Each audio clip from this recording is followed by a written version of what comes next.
ఇదేంటి ఏదో పెద్ద డాక్టర్లా చీటీలు రాసి మరి పోజులు కొడుతుంది? తీసుకురా.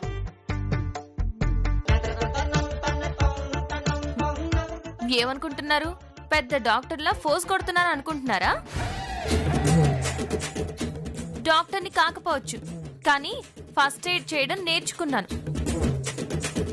జాగ్రత్త అన్నయ్య, నువ్వు బయటికేమన్నా వదిన ఊరుకోదు. అలాగే నువ్వు లోపల ఏమనుకున్నా కూడా తెలిసిపోతుంది.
ఏంటన్నయ్య ఇది?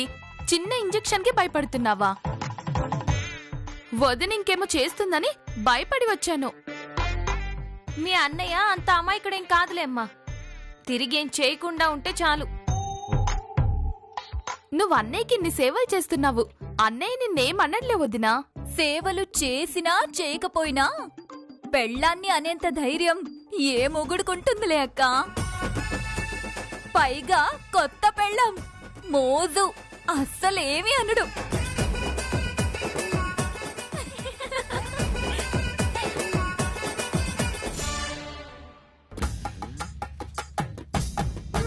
మోజా పాడా అవకాశం చిక్కట్లేదు గాని మెడ పట్టుకు బయటికి గంటేస్తాను.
భోజనం చేశాక టాబ్లెట్లు వేసుకోవాలి.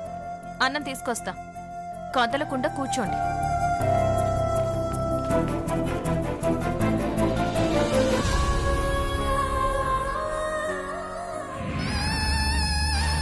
ఆ ఫోటో ఎవరిదైతే ఆ అమ్మికేమి? కొత్తగా కాపురానికి వచ్చిండాది. మూసుకొని కాపురం చేసుకోకుండా ఎవరు ఏమి అని ఎంక్వైరీలు చేర్చండాదేమి? నన్ను అడిగితే నేనేం చెప్తాను? నాకేం తెలుస్తుంది? నీకేం తెలియకపోయినా పర్లేదు మా, కానీ ఆ ఈశ్వరికి త్రిపుర గురించి తెలియడానికి ఈళ్ళే.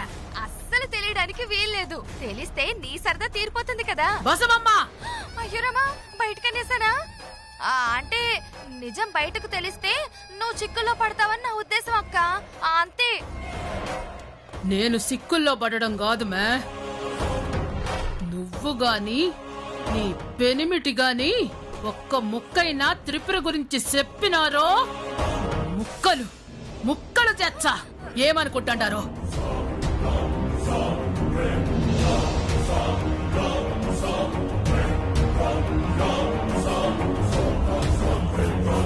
మేమెందుకు చెప్తామక్క? నన్ను నన్ను అడిగితే నాకేం తెలియదని చెప్పాను. మీ మరిది గారిని అడగడానికి ప్రయత్నిస్తే చెప్పకుండా బయటికి పంపించేశాను కదా. ఆయన నేను తిట్టిన తిట్టుడికి మళ్ళీ త్రిపుర గురించి ఎవ్వరిని అడగదు. ఒక్కసారి మనసులో అనుమానం పుట్టినాక అంత తేలిగ్గా పోదుమే. ఎట్టనో కట్ట నిజం తెలుసుకోనీకే ప్రయత్నించాలి. అయినా తప్పంతా నీదే అక్క. ఎప్పుడో 20 ఏళ్ల క్రితం జ్ఞాపకాలు ఆ పెట్టెలో భద్రపరచడం ఏంటి, అది నా గదిలో పెట్టడం ఏంటి? పెడితే పెట్టావు, అదే గదిని వాళ్ళకివ్వడం ఏంటి? ఆ పెట్టె శివ కాళ్ళకు తగలడం ఏంటి? అందులో త్రిపుర ఫోటో ఈశ్వరికి దొరకడం ఏంటి? అసలు ఆ పెట్టే అక్కడ లేకపోతే ఇదంతా జరుగుండేది కాదు కదా. తప్పంతా నీదే అక్క.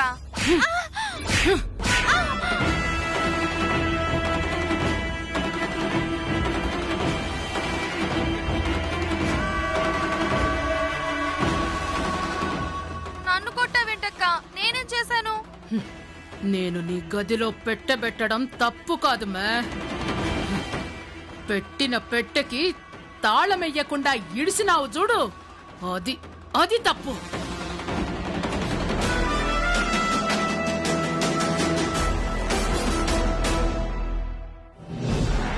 ఇరవై ఏండ్ల త్రిపుర జ్ఞాపకాలు మొత్తం బూడిద చేసినాననుకున్నా. ఆ ఒక్క ఫోటో ఎట్ట ఇడిసినానో ఏమో. ఇప్పుడు ఆ ఫోటో గుడక కాల్ చేసిన. ఇప్పటికైనా ఆ నిజం సమాధి కావాలా? ఆ ఫోటో ఎందుకు కాల్చాలనుకున్నావో దాని వెనుకున్న నిజమేంటో నాకు తెలియదత్తయ్యా. కానీ ఫోటో కాల్చినంత మాత్రాన్న నిజం కాలిపోదు. ఆ నిజాన్ని బయటపెట్టే ఆధారం ఏదో ఒకటి ఎక్కడో ఒక చోట మిగిలే ఉంటుంది. ఫోటో కాల్చేసావు కదా, అయితే ఇంకా టెన్షన్ ఎందుకు? నా టెన్షన్ అంతా నీ గురించి, నీ పెనిమిటి గురించేమ్మే. ఫోటో లేకపోతే ఏమి, త్రిపుర ఎవరో తెలిసినది కదా. అడిగితే ఎక్కడ పుసుక్కున చెప్తారేమోనని భయం. లేదక్కా, మేమెందుకు చెప్తాం? చెప్పేవాళ్ళమే అయితే ఇందాక తను అడిగినప్పుడు చెప్పుండేవాళ్ళం కదా. చెప్పుంటే ఆ ఫోటో బదులు నిన్ను కాల్ చేసుండేదాన్ని. కాబట్టి నోటికి తాళం వేసుకొనుండు. అయ్యో, నువ్వు నాకు వేరే చెప్పాలా అక్క? ఒకటి కాదు 2 తాళాలు వేస్తా. ఒకటి నా నోటికి, రెండోది ఆ పెట్టెకి. ఆ పెట్టెలో ఇంకా ఏమైనా ఉన్నాయేమో, అవి నిజాన్ని బయట పెడతాయేమో. పెట్టికి తాళం వేసేలోగా వెంటనే వెళ్ళి చూడాలి. తాళమెయ్యడం కాదు మే, మళ్ళా ఆ పెట్టె జోలికి పోకుండా వాళ్ళకి ఆ పెట్టె అడ్డంగా ఉండాదన్న నెపంతో తీసుకొని పోయి నీ గదిలో పెట్టుకో పో.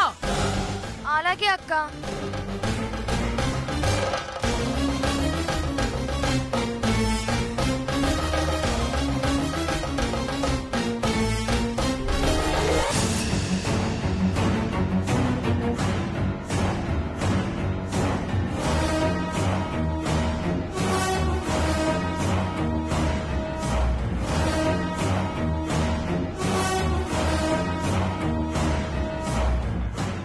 ఖచ్చితంగా వేరే ఆధారాలేవో ఉండే ఉంటాయి. ఇప్పుడే చూడాలి.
తినడానికి ఏదో తెస్తాను నన్ను.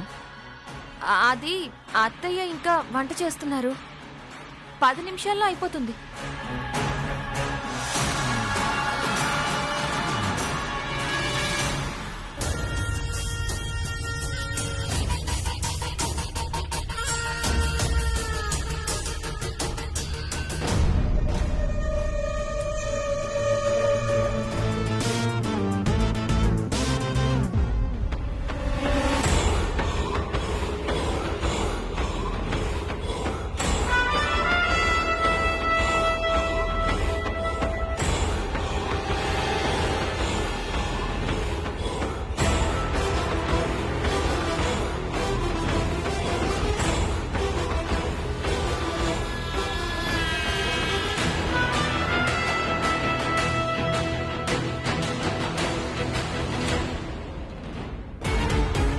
ఏంటత్తయ్యా? ఏం లేదమ్మా, ఈ పెట్టినే పొద్దున్న శివ తన్నుకున్నాడు కదా, మళ్ళీ ఎక్కడ తన్నుకుని దెబ్బలు తగులుతాయోనని అమ్మా జక్క ఇక్కడ నుండి తీసేయమంది. పట్టుకెళ్ళండ్రా.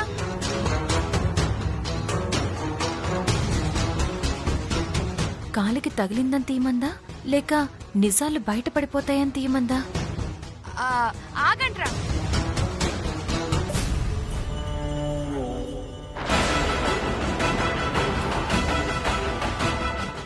ఇప్పుడు తీసుకెళ్ళండి. వస్తానమ్మా.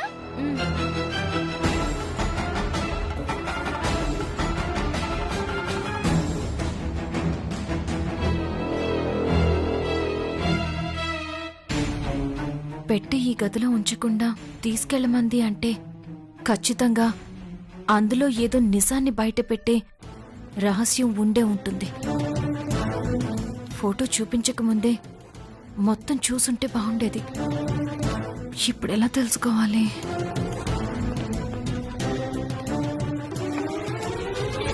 ఇప్పుడు ఆ పెట్టి ఎక్కడ దాస్తారో తెలుసుకుంటే తర్వాత ఎప్పుడైనా అందులో ఏముందో చూడొచ్చు కదా.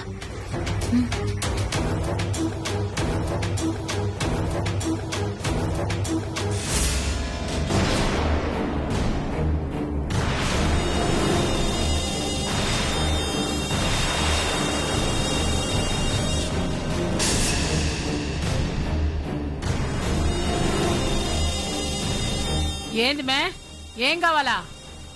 అత్తయ్య, అది ఆయన కాలికి దెబ్బ తగిలింది కదా, బయటికి రాలేరు. అందుకే ఆయనకి భోజనం తీసుకెళ్దామని వచ్చాను. అయితే ఇటు యాడికి పోతా ఉండవు, వంటగదే అటుండాది కదా. అటుంది కదా. 2 రోజులే అయింది కదా అత్తయ్య, ఏదెక్కడుందో ఇంకా కన్ఫ్యూజన్. ఆటే ఉంది కదా. సరే అత్తయ్య.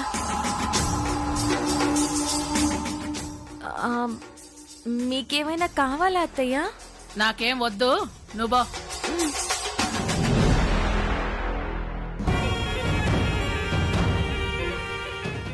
అన్ని కెలికి కంపు చేయకుండా ఉంటే అదే సాల్మే.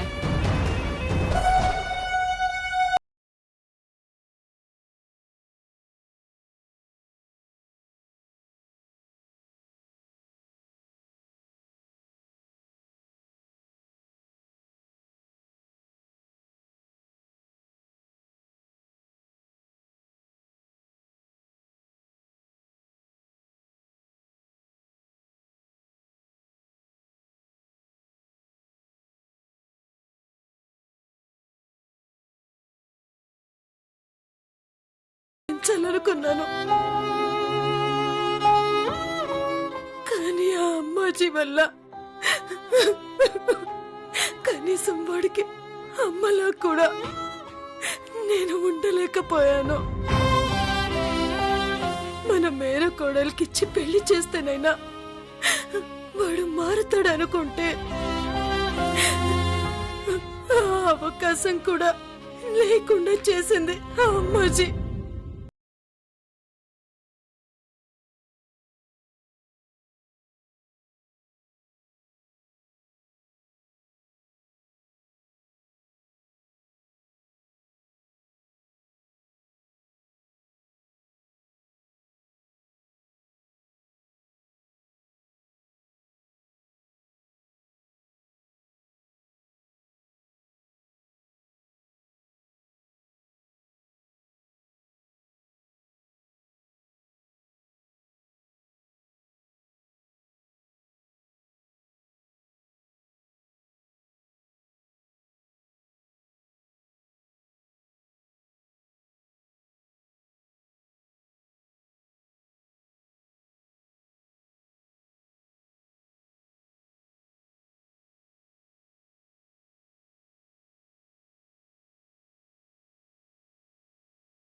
ఏం లేదత్తయ్య, ఆయనకి భోజనం తీసుకెళ్దామని వచ్చాను.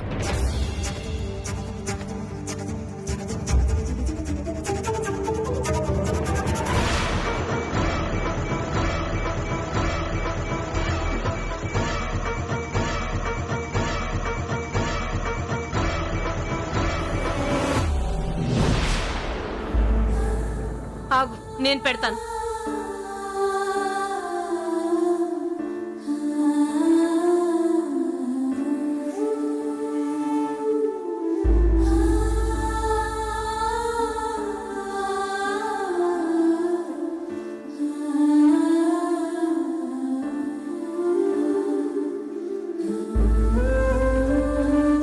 అమ్మాజీ పుణ్యమాని వాడికి అమ్మలా ఉండకపోయినా రోజు దగ్గరుండి నా చేత్తో అన్నం పెట్టేదాన్ని. ఇప్పుడు నువ్వు వచ్చాక అది కూడా లేకుండా పోయింది. నా అదృష్టాన్ని నువ్వేదో తన్నుకుపోయావని అనట్లేదమ్మా. నువ్వు కాకపోతే ఇంకొకరు. భార్య వచ్చాక ఇంకా కొడుక్కి పక్కనే ఉండి ముద్దలు కలిపి పెట్టాలని తల్లి అనుకుంటే కుదరదు కదా. కానీ వచ్చిన కోడలు కొడుకుని బాగా చూసుకోవాలనైతే ఏ తల్లైనా కోరుకుంటుంది. వాడికి మొహమాటం ఎక్కువ. ఎంత పెడితే అంతే తిని లేస్తాడు. మనమే కొసరు కొసరి వడ్డించాలి. తీసుకెళ్ళు. మీ ఆవేదనలో అర్థం ఉంది అత్తయ్య. నేను ఆయనకి భార్యగా ఉన్నా మీ తల్లి ప్రేమకి మాత్రం ఎప్పుడూ అడ్డం కాను. తొందరలోనే ఆయన్ని మార్చి మీ కొడుగ్గా మీ ముందు నిలబెడతాను. ఇంకా నిలబడ్డావే, వెళ్ళు.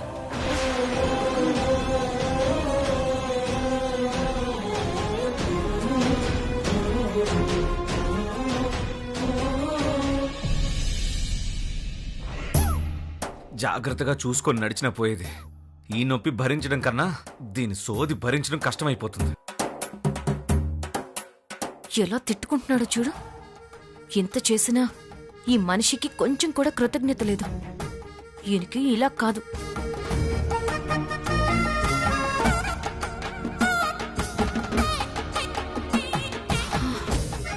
ఇప్పుడు ఇంత గొడవ పెట్టుకోవడం కన్నా మెల్లగా నిజం బయట పెట్టడమే మంచిది.